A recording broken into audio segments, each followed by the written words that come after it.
Hello everyone and welcome to another video. So we're going to talk about Lili's changes in season 3 and how she is now as a character.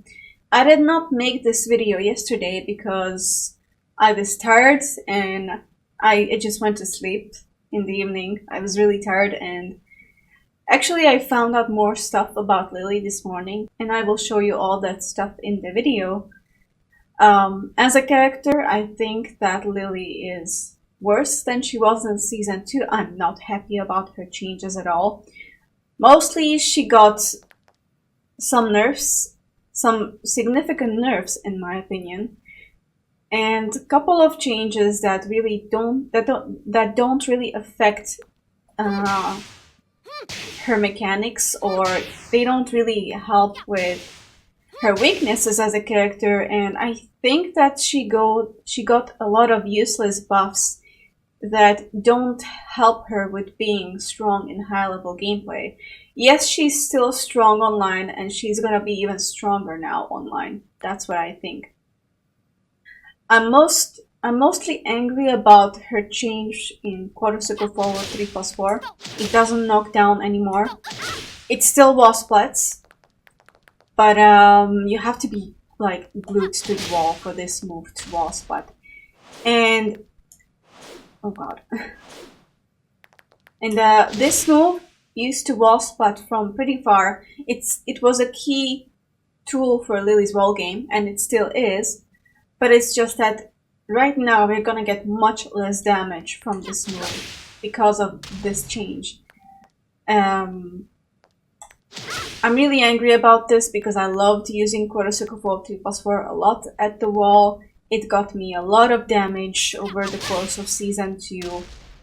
And so yeah, we're gonna get much less damage with this move now.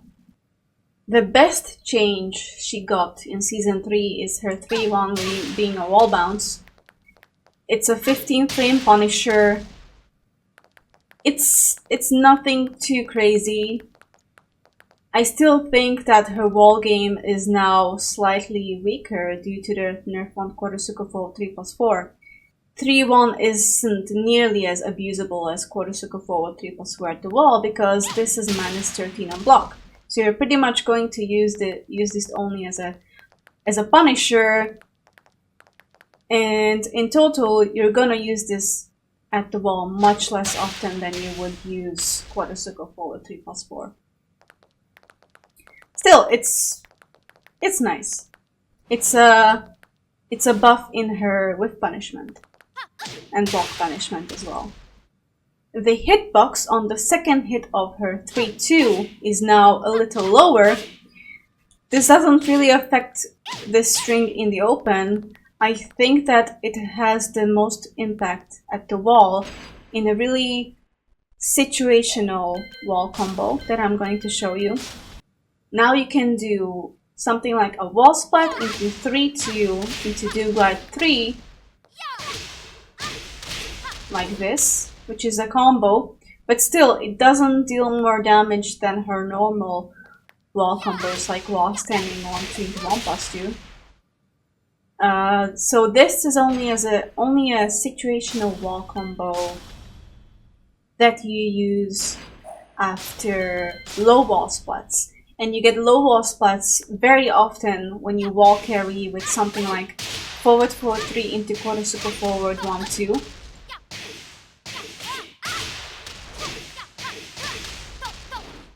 Or just quarter circle forward 1-2 on its own.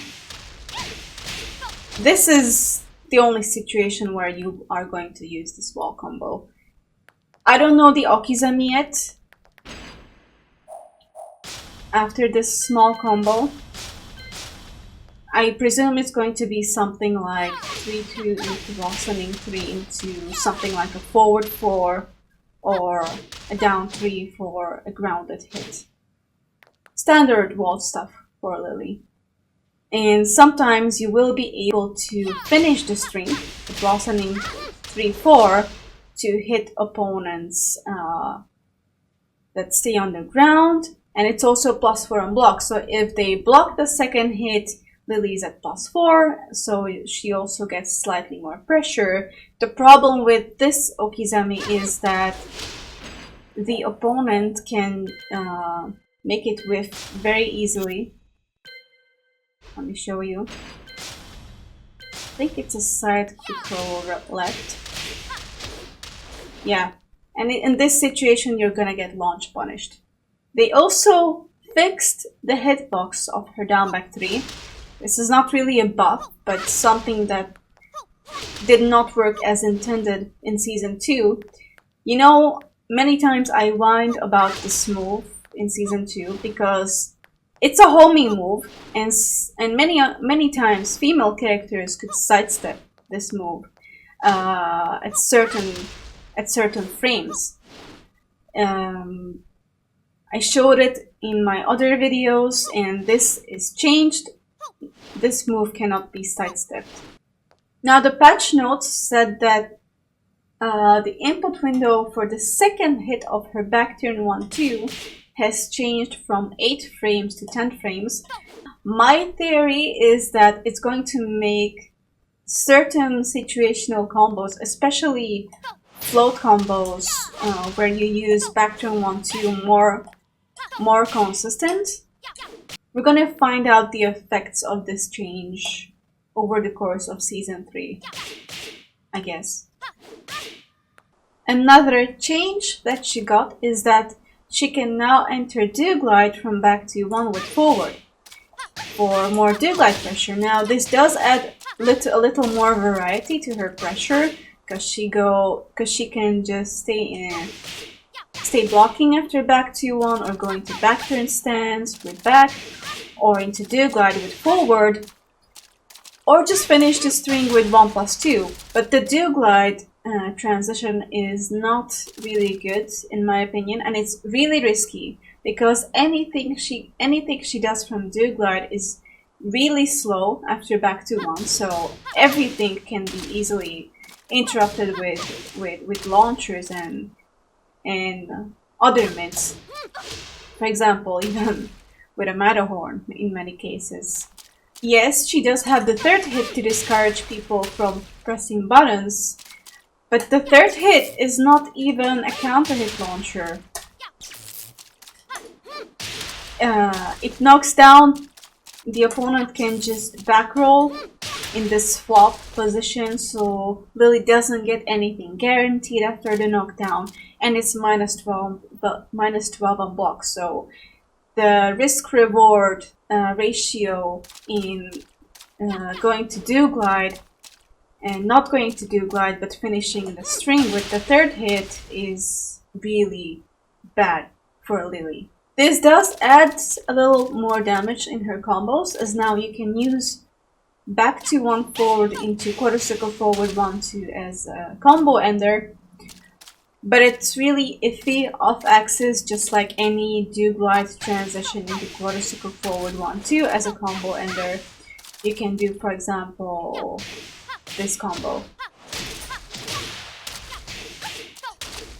And you have to make sure you dash in enough after the screw before doing back to 1 for maximum consistency on the sender, like this. See, it's a little more damage than the forward 3 ender. 3 more points of damage. Another change that I really don't like is that they changed her quarter circle forward to 1. Now this is a mid string where the first hit is homing. It's natural on hit, just like in Season 2. Both hits are unsafe. The second hit went from -11 to -13. So I thought that this change in the frames would be justified by a change in properties too. In Season 2, when you hit this, it did not knock down.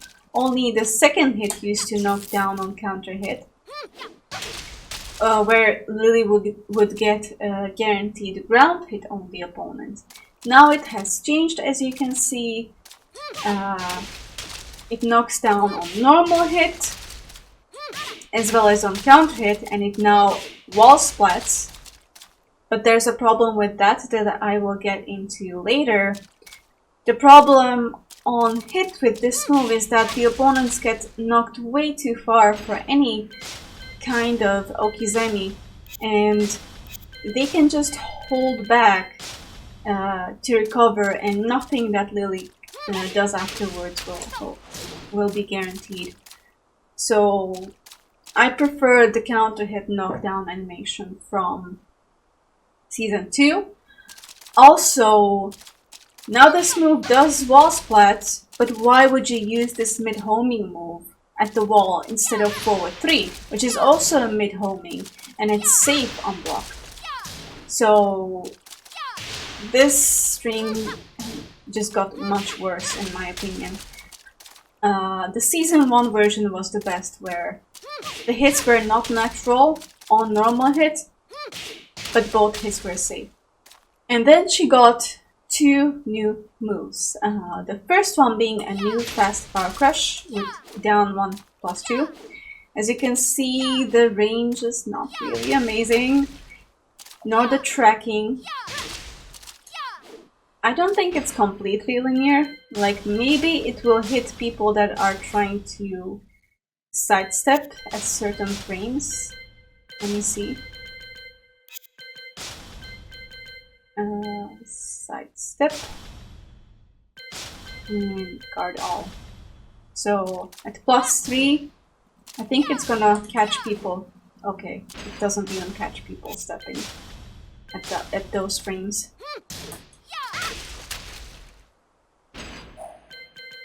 Let me switch sides. Okay, so it may catch people sometimes when they're trying to step.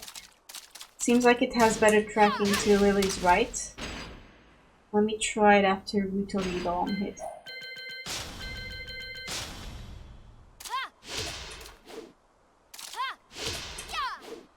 Okay, completely linear. Anyway, okay, this is linear. Forget about it. Anyway, her old power crush, forward 2, was terrible as a power crush. It does launch on normal hit, and it was minus 17 on block or something like that. It's really bad. But the main problem with this power crush was that it was too slow to use under pressure. You could not make this move come out at all when your opponent was in your face pressing buttons, where and that's the situation where most people would go for a power crush. Like, that's the main use for a power crush. But now she has down 1 plus 2, which will be a much better panic tool than forward 2. It is minus 13 on block, and it does wall splat, so that's really nice. 3 giveaway. Okay, this is from Marcus. This is the donation for the season 3 pass giveaway, because yes, I have a giveaway going on right now for season 3, for 2 season 3 pass codes. One will be funded by me and one from Marcus, and we will draw winners today on stream. So there's that. Let's continue with the Lili changes. The last thing I want to say about the power crush is that once again it knocks the opponent too far for any kind of Okizeme. And the second move that she got is up back 1. Now this move is not new to Lili at all. She had this move in Tekken 5 DR, and they later gave it to Sebastian in Tekken Back 2, but the move was much better in the previous games. In Tekken 5 DR, this was plus 3 on block, and 17 frames fast, so 1 frame slower. And Sebastian's version in Tag 2 was 16 frames fast and 0 on block. In Tekken 7, it's minus 5 on block, which is... I don't know why they felt the need to introduce this move again and then nerf it, but okay. Anyway, this move is a counter hit launcher, which is 16 frames fast, so it's not too bad. You would get something like this for a combo. The problem with this move is that other than the speed and the counter hit property, it's kind of trash.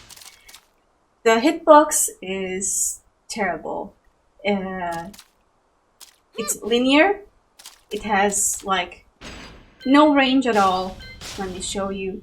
It has a hitbox similar to her down back 3 and down forward 1, which are both really terrible.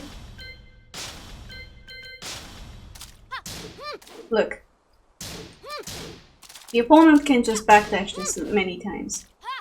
It's absolutely terrible. And here is the biggest problem with this move. You know, the hitbox is also really high, which means it can be crushed very easily by mid-crushing moves, and sometimes even by high-crushing moves. You know, duck jabs, they are supposed to go under highs, but never under mids. But in Lili's case, a duck jab at certain situations can go under up back 1. A specific example is when Lili does quarter circle forward 3+4 on block, which is +6 on block, into up back 1, which is 16 frames fast. So logically, this would mean that it's supposed to trade hits with 10 frame duck jabs, and this will trade hits with normal 1 jabs, which are also 10 frames fast. But 10 frame duck jabs interrupt the up back 1, which makes 0 sense. Let me show you. Okay, this is a trade. And right here, the duck jab goes under up back 1. Another example is when Lili does down forward 1 on hit, which is +7, and then does up back 1. So yes, a 1 jab, which is a high, gets counter hit. That's normal. But if the opponent hits her with a duck jab in this situation, it's gonna counter hit but also trade hits, which is not supposed to happen. Look, it says punish. This move is also pretty useless in high-level gameplay, in my opinion, since any kind of movement will make this move with, and then she's going to die. It could be a scrub killer against opponents. Once again, a scrub killer. That's basically what Lili is only at this point. The main use I would suggest for this move is when an opponent does a move that is -8 or perhaps -9 on block and they press buttons, or -7, -8, and they press buttons, which, once again, good opponents don't usually do. Or maybe after jabs as a frame trap, but once again, duck jab trades hits for some reason. Or maybe after wall sending 1-2 as well, because both the jabs and wall sending 1-2 are +8 on hit. And at +8, this cannot be sidestepped either. Another niche use for this move is that you can use it from do glide. And this does make the move have more tracking and more range, which is nice. Tracks quite well, doesn't it? But this is really slow, and Lili cannot block. You can also do this after do glide cancels, like back 1 into do glide into up back 1, or forward 3 into do glide into up back 1. But once again, I don't know why would you use this over any do glide option like quarter circle forward 3+4 or quarter circle forward 1-2, which are much faster than up back 1.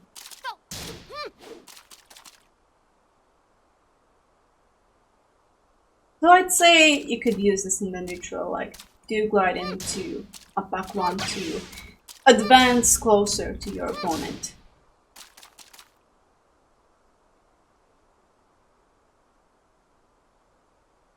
So I would say you could use this in the neutral from do glide to close the distance between you and your opponent.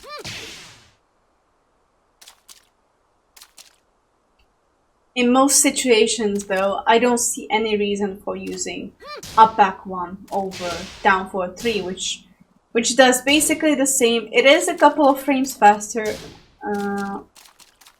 It is a couple of frames slower, but it's just as linear as up BackOne. It is a couple of frames slower. It's also linear, but it does have much better range, and it's +3 on block, and it's also a counter hit launcher. So yeah, up BackOne is nothing amazing. Overall, I'm not happy for these changes for Lili. Season 2 Lili was much better in my opinion. And many Lili mains agree with me. Kane, Shine, they all are crying about Lili being really bad right now. I hope they change her a little bit during the course of Season 3. Because if not, then we're stuck with this version of Lili for the rest of Season 3, which might be the last season in Tekken 7. And that's it for this video. Thanks for watching, and I'll see you next time. Bye bye!